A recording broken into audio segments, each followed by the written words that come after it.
Welcome back. Today, we're going to talk about the second characteristic of hotels that make them excellent for revenue management. That characteristic is perishable inventory. And that is perishable inventory. That refers to products that can only be sold for a limited period of time. To explain this one, let's start by talking about a product that is not perishable, like t-shirts, just like we talked about in our previous example. T-shirts don't spoil. They can sit on the rack forever and are still sellable. The design may go out of style, but the store can put them on sale and still be able to sell them. Now consider fruit and vegetables in the supermarket. Hotel rooms are more like fruit and vegetables.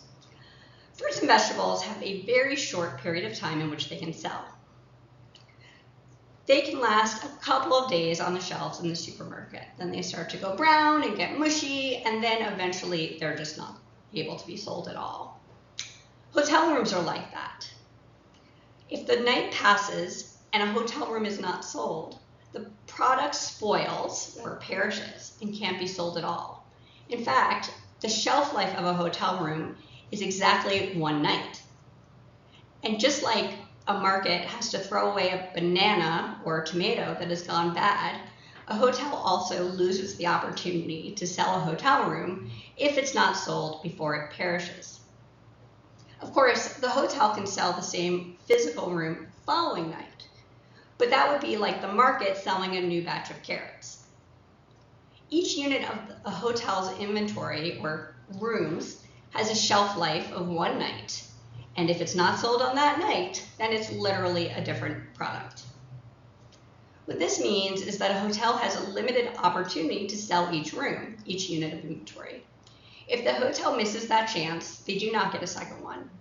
So hotels must weigh the potential revenue they can earn by selling a room at a certain price, against the danger that if they hold out for a higher price, the room will sit empty. Then the hotel wouldn't earn any revenue at all. Another way to think about this is like parking spots at the mall.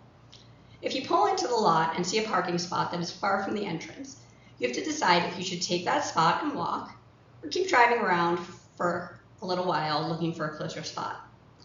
If you choose to drive around and find a closer spot, that's great.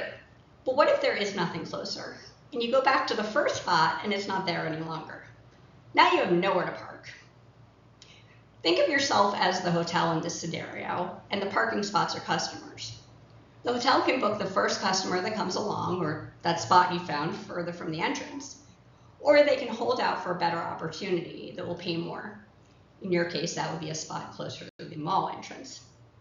But if they don't find that closer spot, if they don't find that opportunity that's paying a higher rate, they may end up with no customer at all, and you may end up with nowhere to park.